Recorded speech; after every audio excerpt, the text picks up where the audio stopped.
ரசிகர்களுக்கு வணக்கம். இன்னைக்கு நம்ம பார்க்க வந்திருக்க கெஸ்ட் நம்ம எல்லாருக்குமே ரொம்பவும் பரிச்சயமான வலைபேச்சு பிசினஸ் சார் தான். வாங்க நிகழ்ச்சிக்குள்ள போலாம். சார் வணக்கம். வணக்கம் சார். வலைபேச்சில் நீங்க சொல்றதுனால நிறைய இயக்குனர்கள், நடிகர்கள் தான் நிறைய பாதிக்கப்படுறாங்க அப்படின்னு தொடர்ந்து பேச்சுகள் வருது. அதனால நீங்க கில்ட் ஆனதெல்லாம் உண்டா சார்? இல்லை, நம்ம வலைபேச்சு செய்தியால் நடிகர்கள், இயக்குனர்கள் பாதிப்படைவாங்கங்கிறத எனக்கு ஒரு புது தகவலாக இருக்குது.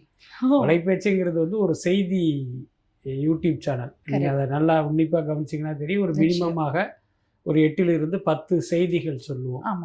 அது பெரும்பாலும் பார்த்தீங்கன்னா பிஹைண்ட் த கேமரா. நம்ம வழக்கமாக ஒரு ப்ரெஸ் ரிலீஸ் சேனல் கிடையாது. தெரியும், ஒரு இது திரைப்படம் குறித்த ப்ரெஸ் ரிலீஸ்னால் அவங்களே ஒரு பிஆர்ஓ மூலமாக அதிகாரப்பூர்வமாக கொடுப்பாங்க. அதுதான் எல்லா சேனல்லையும் செய்தியாக வரும். நம்ம அந்த மாதிரி செய்திகளை கேரி பண்ணுறது இல்லை. அதுக்கு பின்னால் நடக்கிற செய்திகள், நியூஸ் பிஹைண்ட் நியூஸ்ன்னு சொல்லுவாங்க. அந்த மாதிரி அந்த செய்திக்கு பின்னால் ஒரு செய்தி இருக்கும். கிட்டத்தட்ட அதுதான் உண்மையான செய்தியாகவும் இருக்கும். அதை நம்ம மக்கள்கிட்ட சொல்கிறோம். அது பல நேரங்கள் இப்போ இன்றைக்கி பார்த்திங்கன்னா நம்ம சொல்கிற செய்தியால் இப்போ நடிகர்களோ இயக்குநர்களோ பாதிப்படைவதாக ஒரு பேச்சுக்கு வைத்து கொண்டால் அதை சினிமாக்காரர்கள் பார்க்கவே மாட்டாங்க, ரிஜெக்ட் பண்ணிடுவாங்க. புரியுதா இல்லையா?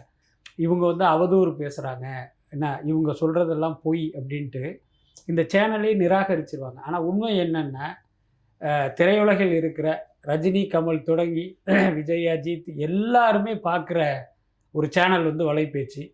அது மட்டும் இல்லாமல் பார்த்திங்கன்னா பல செலிப்ரிட்டிகள் வலைபேச்சில் தங்களை பற்றி செய்தி வரணும்னு விரும்புவதெல்லாமே நடக்குது. அப்போ நம்ம செய்தியில் உண்மை இல்லாமல், நேர்மை இல்லாமல் இதெல்லாம் சாத்தியம் இல்லை. அதே நேரம் ஒரு நடிகரோ ஒரு இயக்குனரோ அந்த தயாரிப்பாளருக்கு நஷ்டத்தை ஏற்படுத்துகிற மாதிரி சில விஷயங்கள் பண்ணுறாங்கன்னு வச்சுக்குவோம். அதை வலைபேச்சில் சொல்லிடுவோம். இதை மற்ற பத்திரிகைகளை அதை கேரி பண்ணுறதுக்கு யோசிப்பாங்க, தயங்குவாங்க. நமக்கு அது பிரச்சனை இல்லை. நம்ம இந்த விஷயத்த மக்கள்கிட்ட போய் சொல்லணும். நீங்கள் தானே இவர் கொண்டாடிக்கிட்டு இருக்கீங்க, இவருடைய இன்னொரு முகத்தை பாருங்கள், இவர் எப்படியெல்லாம் பண்ணுறாரு அப்படின்ட்டு அந்த செய்தியை நம்ம மக்கள்கிட்ட சொல்லிவிடுவோம். அப்போ சம்பந்தப்பட்ட அந்த நடிகர் கண்டிப்பாக ஹர்ட் ஆவார். அதுக்கு நாம் பொறுப்பாக முடியாது. நீங்கள் சரியாக நடந்திருந்தால் வலைபேச்சு உங்களை பாராட்டியிருக்கோம், நீங்கள் சந்தோஷப்பட்டிருக்கலாம். நீங்கள் அந்த மாதிரி நடக்கலை, உங்களுக்கு வாழ்க்கையை கொடுத்த இந்த மக்களுக்கும் நேர்மையாக இல்லை, உங்களுக்கு வருமானத்தை கொடுத்த தயாரிப்பாளருக்கும் நீங்கள் நேர்மையாக இல்லைங்கும் போது அந்த விஷயத்தை நம்ம மக்கள்கிட்ட கொண்டு போகிறோம். இப்போ உதாரணத்துக்கு யோகி பாபுன்னு ஒரு நடிகர், நயன்தாராங்கிற ஒரு நடிகை, இப்போ இவங்கெல்லாம் பார்த்திங்கன்னா தயாரிப்பாளர்களுக்கு மிகப்பெரிய தலைவலியாக மாறிடுறாங்க. அப்போ என்னென்னா அந்த செய்தியை நம்ம மக்கள்கிட்ட சொல்லித்தானே ஆகணும். அப்போ அவங்க ஹர்ட்டாக தான் செய்வாங்க. நமக்கு அதை பற்றி கவலை கிடையாது. உள்ளதை உள்ளபடியே சொல்லியே ஆகணும் அப்படின்றது தான் வலை. ஆமாம், ஏன்னா இப்போ பத்திரிகை என்பவர்கள் யாருக்கு உண்மையாகவும் நேர்மையாகவும் இருக்கணும் அப்படின்னா மக்களுக்கு தான் நேர்மையாக இருக்கணும். நான் அடிக்கடி ஒரு உதாரணம் சொல்லுவேன். இன்றைக்கு இந்தியாவினுடைய பிரதமராக இருக்கிறது மோடி. நேற்று கூட மக்களுக்கு அவர் உரையாற்றினார். அதை பல பேர் கேட்டிருப்பாங்க. ஆனால் அவர் பேசுனதை எத்தனை பேர் நம்பியிருப்பாங்கன்னு பார்த்தீங்கன்னா ஒரு 10% பேர் வேணால் நம்பி இருப்பதற்கு வாய்ப்பு இருக்குது. 90% பேர் நம்ப மாட்டாங்க, அல்லது ஒரு பொய் சொல்கிறாருன்னு கூட ஒரு கருத்துக்கு வந்துடுவாங்க. ஆனால் பாருங்கள், ஒரு பிரதமர் பேசுகிற பேச்சையே நம்புகிறவர்கள் கம்மியான பேர் தான், அல்லது சரிபாதி பேர்னே வச்சுக்குவோம். 100% நம்ப மாட்டாங்க. ஆனால் ஒரு ஊடகத்தில் வருகிற செய்தியை அதை படிக்கிற அத்தனை பேரும் அல்லது அதை பார்க்குற அத்தனை பேருமே நம்பிடுவாங்க. அதுதான் அந்த ஊடகத்துக்கான நம்பகத்தன்மை. ஸோ அப்போ நம்மளை நம்புகிற இந்த மக்களுக்கு நம்ம நேர்மையாக இருக்கணும். அதுதான் முக்கியம். இப்போ நாம் ஒரு செலிபிரிட்டியை பற்றி நியூஸ் எழுதுகிறோம் அல்லது நியூஸ் பேசுகிறோம் அப்படின்னா அதனால் அவருக்கு பாதிப்பு வருமே, அது நமக்கு கவலை கிடையாது. நம்ம ஒரு உண்மையான செய்தியை மக்கள்கிட்ட கொண்டு போகணும். இன்னொரு முக்கிய காரணம் என்னென்னா, இன்றைக்கி நடிகர்களை மக்கள் வெறுமனே நடிகர்களாக பார்த்து ரசிக்கிறதோடு நிற்கலை. அவங்கள ஒரு கடவுளாக எடுத்துகிட்டு போயிட்டு அப்புறம் தமிழ்நாட்டின் முதலமைச்சராகலாம் இவங்க கனவு கண்டுக்கிட்டு இருக்காங்க. அப்படி இருக்கும்போது நீங்கள் இப்படி நினைக்கிற ஒருத்தர் இங்கே எப்படி இருக்கார் பாருங்க அப்படிங்கிற அந்த உண்மையை நம்ம மக்கள்கிட்ட சொல்லணும்ல. சார், அப்படி பார்க்கும்பொழுது இன்னைக்கு சூப்பர் ஸ்டார் ரஜினிகாந்த் சாரை கொண்டாடாத ஆட்களே இல்லை. சின்னவங்கலேருந்து பெரியவங்க வரைக்கும் எல்லாரும் கொண்டாடுறாங்க. அவங்களுடைய மகள் என்ன சொல்லியிருக்காங்கன்னா, அப்பாவுக்கு தமிழ் படிக்க தெரியும் அப்படின்னு சொல்லியிருக்காங்க. ஆனால் நீங்கள் அவருக்கு தமிழ் படிக்கவும் தெரியாது, எழுதவும் தெரியாது அப்படின்னு ஒரு இடத்துல சொல்லியிருப்பீங்க. ஸோ இது ராங்கான ஸ்டேட்மெண்ட்டாக கன்வே ஆயிடாதா? ரஜினி மீது நமக்கு தனிப்பட்ட முறையில் எந்த காலத்துலையும் வன்மம் கிடையாது. ரஜினியுடைய அரசியல் நிலைப்பாடு மீது நமக்கு கடுமையான அதிருப்தி இருக்குது. அதில் எந்த மாற்றமும் இல்லை. என்ன காரணம் அப்படின்னா, ரஜினிக்கு இப்பேற்பட்ட வாழ்க்கையையும் பணத்தையும் புகழையும் செல்வாக்கையும் கொடுத்தது தமிழ்நாட்டு மக்கள். ஆனால் இன்னைக்கு ரஜினிகாந்த் பார்த்தீங்கன்னா தமிழ்நாட்டு மக்களுக்கு துரோகம் இழைக்கிற, தமிழ்நாட்டினுடைய வளர்ச்சியில் என்ன மிகப்பெரிய தடையாக இருக்கிற ஒரு கட்சி பாரதிய ஜனதா கட்சி. அந்த கட்சிக்கு ஆதரவானவராக ரஜினி இருக்கார். நம்ம கேள்வி என்னன்னா, உங்களை வாழ வச்ச மக்களுக்கு இந்த கட்சி எதிராக இருக்குது என்ன, அந்த மக்களுக்கு எதிரான பல விஷயங்களை பண்ணுறாங்க. குறைந்தபட்சம் உங்களால் அதை தட்டி கேட்க முடியலைன்னாலும் நீங்கள் அந்த கட்சிக்கு ஆதரவு தெரிவிக்காமல் இருக்கலாம்ல அப்படிங்கிறது நமக்கு ரஜினி மீதான கோபம். அதுக்கப்புறம் ரஜினி எல்லா காலத்திலும் பார்த்தீங்கன்னா அதிகாரத்தின் பக்கம் தான் நிற்பார். அவர் மக்கள் பக்கம் நிற்கவே மாட்டார். இப்போ உதாரணத்துக்கு தூத்துக்குடி, அங்கே வந்து ஒரு பிரச்சனை நடக்குது. என்னன்னா, அங்கே ஸ்டெர்லைட்டு ஆளை வேணான்னு சொல்கிறோம். அதுக்கு மக்கள் தன்னெழுச்சியாக ஒரு போராட்டம் நடத்துகிறாங்க. அதில் ஒரு துப்பாக்கி சூடு நடக்குது. எப்பயுமே பார்த்தீங்கன்னா உலகிலேயே மிகப்பெரிய பயங்கரவாதம் எது அப்படின்னா அரச பயங்கரவாதம் தான். இது வந்து விஷயமறிந்த உள்ளூர் அரசியல் முதல் உலக அரசியலை உன்னிப்பாக பார்க்குற எல்லாருக்குமே தெரியும். சில பேர் வெளிப்படையாக பேசவில்லை என்றாலும் நீங்கள் ஆக்டிவிஸ்ட்லாம் அதை வந்து தொடர்ந்து பேசுகிறத நம்ம பார்க்குறோம். ஸோ தூத்துக்குடியில் நடந்ததும் அரச பயங்கரவாதம் தான் என்ன. ஆனால் இவர் வந்து என்ன சொல்கிறார் அப்படின்னா, அந்த மக்கள் தன்னெழுச்சியாக நடத்திய போராட்டத்திலேயே பார்த்தீங்கன்னா ஏதோ தீவிரவாதிகள் நுழைஞ்சிட்ட மாதிரி இவர் ஒரு கருத்தை சொல்கிறார். அப்போ போலீஸாரால் சுட்டு கொல்லப்பட்டு உயிரிழந்த அப்பாவி மக்களுக்கு இவர் என்னன்னா ஒரு தீவிரவாதி முத்திரையை குத்துறாரு. அதே மாதிரி பார்த்தீங்கன்னா சென்னையில் வந்து ஒரு ஐபிஎல் போட்டியை நீங்கள் நடத்தக்கூடாதுன்னு ஒரு போராட்டம் நடக்குது. அங்கே இதே மாதிரி பார்த்தீங்கன்னா தடியடி உட்பட பல்வேறு விஷயங்கள் நடக்குது. இவர் என்ன சொல்கிறேன்னா, இல்லை போலீஸை நீங்கள் முதல்ல அடிச்சிங்க, அதனால தான் அவங்க அடித்தாங்க அப்படின்னு அந்த சீன் ஆர்டரையே மாற்றி போடுறாரு. இந்த மாதிரி இவர் எல்லா காலத்திலுமே மக்களுக்கு எதிராகவும் அந்த அரசுக்கு ஆதரவான ஒரு நிலைப்பாடு கொண்டவராக ரஜினி இருக்கார். அது வந்து நமக்கு விமர்சனத்துக்குரியதாக இருப்பதால் நம்ம ரஜினியை விமர்சிக்கிறோம். மற்றபடி ரஜினி என்கிற நடிகர் மீது கிட்டத்தட்ட 50 வருஷம் அந்த சூப்பர் ஸ்டார் நாற்காலியில் ஜம்முன்னு உட்காந்துருக்காருல, அதன் மேலெல்லாம் நமக்கு ஒரு பெரிய மரியாதையும் பிரமிப்பும் உண்டு. அதுக்கப்புறம் இந்த ரஜினிக்கு தமிழ் படிக்க தெரியுமா தெரியாதா அப்படிங்கிற அந்த விஷயம் குறித்து நம்ம பேசணும்னா, நான் கேள்விப்பட்டவரை ரஜினிக்கு பார்த்தீங்கன்னா தமிழ் எழுத தெரியாது, படிக்க தெரியாது அப்படிங்கிறது தான்.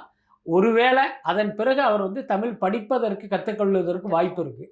ஆனால் ரஜினிக்கு தமிழ் எழுத தெரியாது. அந்த கருத்தில் நான் இன்னும் உறுதியாக இருக்கேன். ரஜினிகாந்த் பெயரில் வருகிற, அவருடைய கையெழுத்து போட்டு வருகிற பல்வேறு அறிக்கைகள் அவருடைய லெட்டர் பேட்ல யார் எழுதி கொடுத்ததுங்கிறதே எனக்கு தெரியும். அது ரஜினி எழுதுனதா இல்லை. சார், அதே மாதிரி கலைஞர் ஐயா ஜெயலலிதா மேமனுடைய மறைவுக்கு பிறகு இந்த நடிகர்கள் தொடர்ச்சியா வந்துட்டு சினிமால இருந்து அரசியலுக்கு வர்றதை பார்க்க முடியுது. அப்போ சினிமான்றது இந்த நடிகர்களுக்கு எல்லாமே ஒரு பேக்கப் பிளானா தான் இருக்கா? எல்லாருக்கும் இல்லை.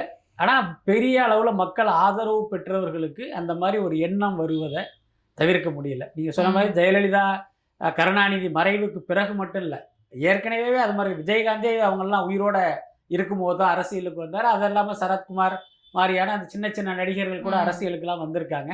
அது ஒரு விஷயம் இல்லை. என்ன நடக்குது அப்படின்னா, ஒரு நம்மை போல ஒரு நார்மலான வாழ்க்கை வாழ்ந்துகிட்டு இருக்கிற ஒருத்தர் சினிமாக்குள்ள அப்படி என்ட்ரி ஆகி அவருடைய படங்கள் வெற்றி அடைந்து மக்கள் அவரை கொண்டாட ஆரம்பிக்கும் போது இப்போ அவங்களுக்கு என்ன தோணுது அப்படின்னா, அடடா மக்கள் வந்து நம்மளை தலையில் தூக்கி வச்சு கொண்டாடுறாங்க, நம்மளை ஒரு கடவுளாக பார்க்குறாங்க, அப்போ நம்ம என்ன சொன்னாலும் இந்த மக்கள் கேட்பாங்க அப்படிங்கிற மனநிலைக்கு வந்து அப்போ நம்ம அரசியலுக்கு வந்துடலாம் அப்படிங்கிற அந்த முடிவுக்கு வர்றாங்க. என்ன காரணம் அப்படின்னா, நம்ம படத்துக்கு விசிலடிக்கிற மக்கள் நம்மளுக்கு வாக்களித்து நம்மளை முதலமைச்சர் நாற்காலியில் உட்கார வச்சுருவாங்க அப்படின்னு அவங்க கணக்கு போடுறாங்க. ஆனால் என்னன்னா, இந்த கணக்கு எல்லா நேரங்களிலும் எல்லாருக்கும் ஒர்க் அவுட் ஆகிறது இல்லை. அது ரொம்ப முக்கியமான விஷயம். அதுக்கடுத்து இவங்க ஏன் அரசியலுக்கு வரணும்னு நினைக்கிறாங்க அப்படின்னா, நீங்கள் எவ்வளவு பெரிய நடிகராக இருந்தாலும் சினிமாவில் பார்த்தீங்கன்னா ஒரு லெவல் வரைக்கும் தான் உங்களால் நம்பர் 1ஆவோ அல்லது ஒரு மக்கள் ஆதரவு பெற்ற நடிகராகவோ இருக்க முடியும். ஒரு கட்டத்தில் நிச்சயமாக உங்களுக்கும் மவுசு குறையும். ஹீரோவாக நடித்த நீங்கள் வந்து அப்பாவாகவும் தாத்தாவாகவும் நடிக்கிற நிலைமைக்கு வந்து நீங்கள் தள்ளப்படுவீர்கள். ஸோ அப்படி இருக்கும்போது பார்த்தீங்கன்னா சேஃபாக வந்து அதே அளவுக்கு ஒரு புகழ் இருக்கிற, பணம் சம்பாதிக்க முடிகிற துறை எதுன்னா அரசியல். அதனால் அங்கே அப்படியே அவங்க ஷிஃப்ட் ஆகணும்னு நினைக்கிறாங்க. அதுக்கப்புறம் பார்த்தீங்கன்னா இவர்கள் நடிகர்களாக இருந்த காலத்தில் சம்பாதித்த பணம் இருக்குல்ல, அது பார்த்தீங்கன்னா பெரும்பாலும் வந்து கருப்பு பணம் தான் அதிகமாக இருக்கும். என்ன, ஒருத்தர் வந்து 50 கோடி சம்பளம் வாங்குறாரு அப்படின்னா அவர் எவ்வளோ கணக்கு காட்டியிருக்காருன்னு பார்த்தீங்கன்னா 5 கோடி கணக்கு காட்டியிருப்பார். இப்போ 45 கோடி கருப்பு பணமாக இருக்கும். அப்போ நீங்கள் அரசியலுக்கு போயிட்டா இந்த பணத்தையும் பாதுகாக்க முடியும். நீங்கள் வெறும் நடிகராக இருந்தால் எப்போ வேணாலும் உங்கள் வீட்டுக்கு ஐடி வரும். நீங்கள் அரசியல் கட்சி தலைவர் ஆயிட்டா உங்கள் வீட்டு பக்கமே ஐடி வரமாட்டாங்க. இந்த மாதிரியான லாஜிக்கான விஷயங்கள் இருக்கு. அப்படி பார்த்தா விஜயகாந்த் சாரோட வீட்லயும் வந்துட்டு அவ்வளவு பெரிய ரைடு எல்லாம் நடந்துச்சு. இது அரசியல் சம்பந்தப்பட்டதா தானே சார்? இல்லை, நீங்கள் விஜயகாந்த் வீட்டுக்கு எந்த காலகட்டத்தில் ரைடு வந்துச்சு அப்படின்னு பார்த்தீங்கன்னா, அவர் அரசியலை வந்து ஒரு தீவிரமாக கையில் எடுக்கிறதுக்கு முன்னால், கிட்டத்தட்ட அவர் கட்சி தொடங்குவதற்கு முன்பு தான் வந்ததா எனக்கு ஞாபகம். பொதுவாகவே நீங்கள் கட்சி தொடங்கிய பிறகு அந்த மாதிரிலாம் ஐடி ரைடு போட்ட பயமுறுத்தல்லாம் இருக்காது. இப்போ தான் இந்த ஒன்றிய பாஜக ஆளத் தொடங்கிய பிறகுதான் இந்த இடி மூலமாக மிரட்டுறாங்களே தவிர ஐடி வந்து பெரும்பாலும் இந்த மாதிரிலாம் வராது. ஏன்னா அது அவங்களுக்குள்ளேயே ஒரு அண்டர்ஸ்டாண்டிங் இருக்கு. ஏன்னா ஏன் எல்லைக்கு நீங்க வராதிங்க, உங்க எல்லைக்கு நான் வர மாட்டேங்கிற மாதிரியான ஒரு அட்ஜஸ்ட்மெண்ட்ல அரசியல்வாதிகளுக்குள்ள இருக்கு. இந்த மாதிரி இப்போ பெரிய பெரிய பணத்தொகையில உதவி செய்யறவங்கன்றது கம்ப்ளீட்லி வேற. ஆனா இப்போ பாலா சார், அதாவது கேபிஒய் பாலால இருந்தவங்க வந்துட்டு ரொம்ப சின்ன சின்ன உதவிகளை அவங்களுக்கு ஏற்படக்கூடிய அந்த பணத்தை வச்சு அவங்க வந்துட்டு உதவி பண்ணிட்டு இருந்தாங்க. அப்படி பண்ணிட்டு இருக்கும் பொழுது ஒரே ஒரு படம் தான் நடிச்சாங்க. ஆனா மக்கள் எல்லாம் வந்து அந்த பணத்தை வச்சுதான் பண்றாரு, இது இப்படி அப்படின்னு சொல்லி உதவி செய்யறதையும் வந்துட்டு தப்பா பேசிட்டாங்க. ஒரு படத்துக்கு அப்புறமா ஏன் சார் அப்படி ஒரு சாயம் வந்து ஒரு நடிகருக்கு பூசப்படுது? இல்ல அது ஒரு படத்துக்கும் இந்த கான்ட்ரவர்சி எந்த சம்பந்தமும் இல்லைன்னு நான் நினைக்கிறேன். ரெண்டுமே ஒரு கோ இன்சிடென்ட் தான். நீங்க பாத்தீங்கன்னா பாலா வந்து ரொம்ப நாளாவே பல பேருக்கு உதவி பண்ணிட்டு இருக்கிற செய்திகளை நம்ம பார்த்துக்கிட்டு இருக்கோம். எனக்கு தெரிஞ்சு நிறைய ஆம்புலன்ஸ் வாங்கி கொடுத்துருக்காரு. அதுக்கப்புறம் பாத்தீங்கன்னா வாகனங்கள், தையல் மிஷினு, இந்த மாதிரி நிறைய பண்ணியிருக்காரு. திடீர்னு பாத்தீங்கன்னா அவர் மேல வந்து ஒரு நெகட்டிவ் ஷேடோட வந்து பயங்கரமான செய்திகள்லாம் வந்துகிட்டு இருக்கு. இது ஒரு தற்செயலாக வருவதாக நான் நினைக்கல. இதுக்கு பின்னால வந்து யாரோ இருக்காங்க அல்லது ஏதோ ஒரு நோக்கம் இருக்கு. அதனாலதான் பாத்தீங்கன்னா இப்ப பாலா மீதான இந்த குற்றச்சாட்டுல வன்மம் மட்டும் கிடையாது, ஒரு மிகப்பெரிய திரைக்கதையும் இருக்கு. இவருக்கு பாத்தீங்கன்னா வெளிநாட்டிலிருந்து பண உதவி கிடைக்கிறது, அப்படி இப்படின்னு என்னென்னமோ கதைகள்லாம் சொல்றாங்க. அப்பதான் நான் நினைச்சேன், நல்ல வேளை இவர் பேர் பாலாவா இருந்தது. அதே ஒரு இஸ்லாமிய பெயரா இருந்தா நேரம் பாகிஸ்தான் தீவிரவாதிகளே இவருக்கு பணம் சப்ளை பண்றாங்கிற அளவுக்குலாம் இவங்க சொல்லியிருப்பதற்கு வாய்ப்பு இருக்கு. ஆனா எனக்கு தெரிந்தவரை பாலா நமக்கு அறிமுகமான ஒரு பையன்தான். ஆனால் காரைக்காலிலிருந்து சென்னைக்கு வந்து தன்னுடைய திறமையால், உழைப்பால் தான் இந்த இடத்துக்கு அவர் வந்திருக்காரு. ஏன்னா அவரை பொறுத்த வரைக்கும் என்ன நினைக்கிறாரு அப்படின்னா, நமக்கு வந்து யாருமே பெருசாக உதவுனது இல்லை.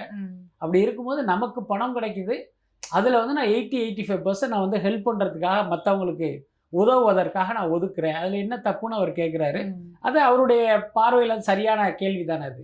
பட் நம்மை போன்றவர்களுக்குள்ள கவலை என்னன்னா, சினிமா ரொம்ப நாள் சோறு போடாது, அதனால் நீங்கள் உங்கள் பணத்தை வந்து இந்த மாதிரி எல்லாருக்கும் வாரி இறைச்சிடாதீங்க, உங்களுக்கும் வச்சுங்க. நம்ம வந்து ஒரு அட்வைஸாக அவருக்கு சொல்ல நினைத்தாலும் அவர் அதையெல்லாம் தாண்டி இல்லை ஊரார் பிள்ளை ஊட்டி வளர்த்தா தாம்புள்ள தானே வளரும் மாதிரி எனக்கு எந்த பிரச்சனையும் வராதுன்னு நினச்சிட்டு அவர் வந்து உதவி பண்ணிட்டு இருக்காரு. பட் அவரை வந்து இப்படி டார்கெட் பண்ணுறதை வந்து என்னால் வந்து ஏற்க முடியல. ஏன்னா இதுக்கு பின்னால் வந்து ஏதோ ஒரு மோட்டிவ் இருக்குது, அதை மட்டும் நம்மளால் உறுதியாக சொல்ல முடியும். என்னென்னா இவர் கொடுத்த ஒரு ஆம்புலன்ஸ் கொடுக்குறாரு, அந்த பதிவு என்ன வச்சுக்கிட்டு பயங்கரமாக இவர் மேலே வந்து என்னென்னமோ பில்டப் பண்ணுறாங்க. அதுக்கு ஒரு விளக்கமும் கொடுக்குறாரு. டீன்னு போடுறதுக்கு பதிலாக டபுள் டி வந்து தெரியாமல் அதில் ஸ்டிக்கர் ஒட்டிட்டாங்க, அந்த டபுள் டியை போட்டு காட்டும் போது உங்களுக்கு வேற ஒரு எண்ணெய் காட்டுது அப்படிங்கிற விளக்கத்தையெல்லாம் அவர் கொடுத்துட்டாரு. அதை மீறி ஏன் அவரை இந்த மாதிரி டார்கெட் பண்ணுறாங்கங்கிறது தெரியல. மற்றபடி அவர் நடித்த படத்துக்கும் இந்த செய்திகளுக்கும் எந்த சம்மந்தமும் இல்லை. ஏன்னா உங்களுக்கு தெரியும், எத்தனையோ சின்ன பட்ஜெட் படங்கள் இங்கே வர்ற மாதிரி அது ஒரு படம். இன்னும் சொல்ல போனால் மக்களின் கவனத்தை ஈர்க்காத படங்களில் ஒன்றாக அந்த படம் இருக்கு. அப்படி இருக்கும்போது இந்த படத்தை வச்சு எப்படி இவருக்கு இதெல்லாம் வரும்? அதனால எனக்கு தெரிந்த அது காரணம் இல்லைன்னு நினைக்கிறேன். அண்ட் பொதுவாக இப்போ வந்துட்டு தமிழ் சினிமாவில் ஒரு சென்டிமெண்ட் வந்துருச்சு, அதாவது ஓவர் ஹைப் பண்ணுற படங்கள் வந்துட்டு சரியா போறது இல்லை, அதனால ப்ரொமோஷன்ஸை வந்து குறைச்சிப்போம் அப்படின்னு சொல்லிட்டு இப்போ மதராசி உட்பட நிறைய படங்கள் வந்து ப்ரொமோஷன் குறைச்சிக்கிறாங்க. ஸோ உண்மையாவே அந்த சென்டிமெண்ட் வந்து நிரூபணமான ஒரு விஷயமா பாக்குறீங்களா சார்? இல்லை, அது சென்டிமெண்ட் கிடையாது. அதாவது என்னன்னா, அந்த ப்ரொமோஷன் என்ற பெயரில் இவர்கள் மக்களை ஏமாற்றி கொண்டிருந்தார்கள், அதுதான் உண்மை. ஒரு படத்துல வந்து இவ்வளவுதான் இருக்கு, ஆனா இவ்வளவு இருக்கிறதா இவங்க வந்து பில்டப் பண்றது, புரியுதா இல்லையா? ஒரு சாதாரண படத்தில் நடிச்சுட்டு இவங்க என்னமோ ஒரு பெரிய பென்கர் படத்தில் நடித்த மாதிரி பில்டப் பண்ணும்போது ஆடியன்ஸ் வந்து அந்த படம் ஐயோ இந்த படத்தில் ஏதோ இருக்கு போல இருக்கே அப்படின்னு உள்ளே போய் பார்க்கும்போது அங்கே ஒன்றுமே இல்லைங்கும் போது இவ்வளோ நாள் என்ன பண்ணா அப்படின்னா, என்னடா அது இப்படி ஆயிடுச்சுன்னு திரும்பி வந்துடுவான். இப்போ என்ன பண்ணுறான்னா, நீ என்னை ஏமாத்திட்டியா, அதை என்னால் தாங்க முடியலன்னு இவன் திருப்பி அடிக்க ஆரம்பித்தான். அதுதான் அந்த பெரிய படங்களுடைய தோல்வி. முக்கியமாக கங்குவா படம்லாம் ரிலீஸுக்கு முன்னால் அந்த ப்ரீ ரிலீஸ் ஈவெண்ட்டில் அவங்க பேசின பேச்செல்லாம் இருக்குல்ல, 50 லாங்குவேஜில் அந்த படத்தை ரிலீஸ் பண்ண போகிறாங்களாம், 1000 கோடி வசூல் பண்ணுமா, என்ன அது பார்த்தீங்கன்னா 200 கண்ட்ரியில் வந்து ரிலீஸ் பண்ண போகிறோன்னு வாயில் வந்த மாதிரி. அநேகமாக எனக்கு தெரிஞ்சு இந்த சந்திர மண்டலத்தை ரிலீஸ் பண்ணுறோன்னு மட்டும்தான் அவங்க சொல்லலை. மற்றபடி பயங்கரமாக சகட்டு மேனிக்கு அடித்து விட்டாங்க. அப்போவே வந்து நான் பல பேட்டிகளில் சொன்னேன், அந்த படத்தில் பணிபுரிந்தவர்கள் சொன்ன கருத்தின் அடிப்படையில் நான் சொன்னேன், இது அவ்வளவுலாம் ஊத வேண்டிய படம் இல்லை, இது ஒரு நார்மலான படம் தான். இன்னொன்று இதனுடைய அவுட்லாம் பார்க்கும்போது இது வந்து ஒரு வீடியோ கேம் மாதிரி தான் இருக்குது, ஒரு பெரிய தொழில்நுட்ப நேர்த்தி இதில் இல்லைன்னு நான் தொடர்ந்து சொல்லிகிட்டே இருந்தேன். அவங்க பார்த்தீங்கன்னா அதுவும் அந்த பட நிறுவனத்தில் வேலை பார்த்த மீடியேட்டர் தனஞ்சயன் போன்றவர்கள் அந்த படத்தை ரொம்ப வந்து ஹைப் பண்ணாங்க. இப்போ அந்த மக்கள் இதையெல்லாம் நம்பி அந்த படத்தை போய் பார்க்க போகும்போது அதில் ஒன்றுமே இல்லைங்கும் போது அவங்க உண்மையிலே வயிறு எறிஞ்சு போயிட்டாங்க. அப்போ என்னென்னா அவங்க கையில் கிடைச்ச ஆயுதத்தால் வந்து அதை திருப்பி அடிக்கிறாங்க. ஆயுதம்ங்கிறது அவங்க கையில் இருக்கிற சோசியல் மீடியா தான். அதில் வந்து அவங்களுடைய வைத்தறிச்சலை, ஆற்றாமையை, ஏமாற்றத்தை வந்து போடும்போது அது படத்துக்கு மைனஸ் ஆகி அது தோல்விக்கு காரணமாயிடுச்சு. இப்போ அதுக்கப்புறம் மக்கள் என்னன்னா உன்னை புரிஞ்சுக்கிட்டாங்க, நீ இந்த மாதிரி பொய் சொல்லி என்னை தியேட்டருக்கு கூப்பிட்டு அந்த படம் நல்லா இல்லைன்னா நான் திருப்பி அடிப்பேன் அப்படிங்கிற மைண்ட் செட்டுக்கு மக்கள் வந்துட்டாங்க. அதை வந்து இப்போ இவங்க ரொம்ப லேட்டாக தான் புரிகிறாங்க. தக் லைஃப்லையும் கமலஹாசன் தான் பண்ணார். நீங்கள் அந்த படத்தை பார்த்துட்டீங்க, அதில் ஒன்றும் இல்லைன்னு உங்களுக்கு தெரியுது, ஆனால் ஒரு பயங்கரமாக கூவ ஆரம்பித்தாங்க, அதுவும் நெகட்டிவ் ஆகிடுச்சு. ஸோ இப்போ பார்த்தீங்கன்னா நம்ம படத்துக்கு இந்த பப்ளிசிட்டி, இந்த ப்ரொமோஷனுங்கிற பேரில் ரொம்ப ஊதக்கூடாது அப்படிங்கிற அந்த மைண்ட் செட்டுக்கு அவங்க வந்துட்டாங்க. அது ஒரு வகையில் ஒரு தற்காப்பு ஆட்டம், அப்படி தான் அதை நம்ம எடுத்துக்கணும். அண்ட் இப்போ இருக்கிற டீம் பின்னு சொல்லப்படுற நடிகர்கள், டீம் பி நடிகர்கள் வந்து யார் வந்துட்டு ரொம்ப ப்ராமிசிங்கா, ரொம்ப சஸ்டைனபிளான ஒரு கதாநாயகனா நீடிக்கிறதுக்கான வாய்ப்புகள் இருக்கு உங்க பார்வையில்? இல்லை, எனக்கு தெரிஞ்சு இப்போ தனுஷா இருக்கட்டும், சிவகார்த்திகேயனா இருக்கட்டும், இவங்க 2 பேருமே வந்து அவங்களுடைய தொழிலில் வந்து ரொம்ப கரெக்டாக இருக்காங்க. அது இல்லாமல் அவங்க வந்து ஒரு இலக்கை நிர்ணயித்து அந்த இலக்கை நம்ம அடையணும் அப்படின்னா என்ன மாதிரியான ஸ்ட்ராட்டஜி பயன்படுத்தணுங்கிறதுல ரொம்ப தெளிவாகவும் ரொம்ப ஸ்மார்ட்டாகவும் மூவ் பண்ணுறாங்க. அதில் எந்த மாற்றமே இல்லை. அதுக்கடுத்து பார்த்தீங்கன்னா சிம்பு, அவரும் வந்து இவங்க 2 பேருக்கும் சற்றும் குறைவில்லாத திறமை கொண்ட ஒரு நடிகர் தான். பட் ஆனால் அவருக்கு வந்து இவங்க கிட்ட இருக்கிற ஸ்மார்ட்னஸ் அவர்கிட்ட இல்லை. அதனால பார்த்தீங்கன்னா அவர் இந்த ரேஸில் கொஞ்சம் பின்தங்கி இருக்கிற மாதிரி எனக்கு தோணுது. பட் அதெல்லாம் அவர் சரி பண்ணுனா நிச்சயமாக அவரும் இந்த இடத்துக்கு வருவதற்கு வாய்ப்பு இருக்கு. சொல்றீங்க சிவகார்த்திகேயன் எடுத்துக்கிட்டீங்க அப்படின்னா இவரை விட திறமையானவர் தான் சிம்பு, அதில் எந்த மாற்றமே இல்லை. ஆனால் இன்னைக்கு பார்த்தீங்கன்னா சிம்புவை விட சிவகார்த்திகேயன் வந்து ஒரு உயரத்தில் இருக்கார். என்ன காரணம் அப்படின்னா ஒவ்வொரு ப்ராஜெக்டையும் வந்து எப்படி டிசைன் பண்ணணுங்கிறது அழகாக வந்து இவர் தெரிஞ்சு வச்சுட்டு அந்த மாதிரி மூவ் பண்ணுறாரு. இப்போ ஒரு படம் வருது, அந்த படம் சூப்பராக இருக்குது, பெரிய அளவில் அந்த படத்துக்கு ஒரு வரவேற்பு இருக்கும்போது நேராக அந்த டைரக்டரை வர வச்சு அவரோட வந்து ஒரு ஃப்ரெண்ட்ஷிப்பை க்ரியேட் பண்ணி டப்புன்னு பார்த்தீங்கன்னா எனக்கு ஒரு கதை ரெடி பண்ணுங்கன்ட்டு இப்போ அவரோட ஒரு காம்பினேஷனை வச்சு டப்புன்னு வந்து ஒரு ப்ராஜெக்டை ரெடி பண்ணுறது. அதுக்கப்புறம் ஒரு பெரிய டைரக்டர் இருக்காங்களா, அவங்கள போய் பார்த்து உங்களுடைய அடுத்த கமிட்மெண்ட் என்ன, அவரை வச்சு பண்ணுறீங்களா, ஓகே, அதுக்கு அடுத்த கமிட்மெண்ட்டாக என்னை வச்சு பண்ணுங்கன்ட்டு அவங்களோட வந்து ஒரு டைஅப். பராசக்தியெல்லாம் அப்படி வந்தது தான், சுதா கங்கரா. அதுக்கடுத்து இன்னைக்கு டாப் டைரக்டர் யார் அப்படின்னா லோகேஷ் கனகராஜ். அவருடைய லைனப்பெல்லாம் இவருக்கு தெரியும், இருந்தாலும் அவரோட ஒரு நட்பை மெயின்டைன் பண்ணி அவருடைய அடுத்த படத்தையும் நம்ம நடிக்கணுங்கிற மாதிரி அதை வந்து அப்படியே ஒரு ப்ராஜெக்டாக மாற்றுறது. இது வந்து ஒரு பெரிய புத்திசாலித்தனம். இதெல்லாம் பார்த்தீங்கன்னா சிம்பு கிட்ட இல்லை. அவரை பொறுத்த வரைக்கும் எப்படின்னா ஒரு படத்துக்கு இன்னொரு படத்துக்குமே ஒரு 1.5 வருஷம் 2 வருஷம் கேப் இருக்குது. ஆனால் இந்த கேப்பில் அவர் வந்து எந்த வெற்றி படமும் கொடுக்கல, ஆனால் சம்பளத்தை மட்டும் அவர் ஏற்றிக்கிட்டே போவார். என்னன்னா அவர் அவ்வளோ வாங்குறாரு, இவர் இவ்வளோ வாங்குறாரு, அதனால எனக்கும் கொடுங்க அப்படின்னு அவர் கேட்குறாரு. அது வந்து ஒர்க் அவுட் ஆகாது. நீங்கள் வந்து ஒரு வெற்றி படம் கொடுக்கணும், அதன் மூலமாக தயாரிப்பாளரே உங்கள் காலடியில் வந்து பணத்தை கொட்டணும், அதுதான் கரெக்டாக இருக்கும். ஆனால் இவரை பொறுத்த வரைக்கும் அந்த ரூட்டில் இவர் வர்றதில்லை. அதுக்கடுத்து விஜய் சேதுபதி, அவரை பொறுத்த வரைக்கும் பார்த்தீங்கன்னா இந்த ரேஸில் ஓடணுங்கிறதே அவருடைய மைண்டில் கிடையாது. நம்ம பாட்டுக்கு நிறைய படங்கள் நடிச்சுக்கிட்டே இருக்கணும், ஆனால் வர்றதை வாங்கி போட்டுக்கிட்டே இருக்கணும். ஒரு பக்கம் ஹீரோ, இன்னொரு பக்கம் கேரக்டர் ஆர்டிஸ்டா, வில்லனா, எதாக இருந்தாலும் ஓகேன்ட்டு இப்போ அவர் அப்படி போயிட்டு இருக்காரு. அது ஒரு தனி ரூட்டாக இருக்குது. பட் என்னை பொறுத்த வரைக்கும் தனுஷ் சிவகார்த்திகேயன் போகிற அந்த பாதைங்கிறது ரொம்ப சரியானதா எனக்கு தோணுது. 2மே நடக்கும். ஒரு பக்கம் ரசிகர்களுடைய ஆதரவும் இருக்கும், இன்னொரு பக்கம் அந்த நடிகர்களே தங்கள் ரசிகர்கள் மூலமாக இப்படி ஒரு கருத்தை திணிக்கிற விஷயமும் நடக்கும். அதாவது இந்த கிசுகிசுங்கிறது எல்லா காலத்திலையுமே இருக்கு. பட் நாம எப்படிங்கிறது தான் முக்கியம். இடங்களாக இது இருந்தாலும் இப்போ வந்து கொஞ்சம் அதிகமாக இருக்கிறதா வேணால் நம்ம எடுத்துக்கலாம். அதுக்கு என்ன காரணம் அப்படின்னா இன்னைக்கு ஊடகங்களுடைய எண்ணிக்கை ஜாஸ்தி ஆயிடுச்சு. முக்கியமாக யூடியூப் அப்படிங்கிற இந்த சமூக ஊடகத்தினுடைய வளர்ச்சி இருக்குல்ல, அது வந்து ஒரு பெரிய அளவில் இருக்குது. அதை நடத்துபவர்கள் எல்லாம் தனிப்பட்ட நபர்கள்.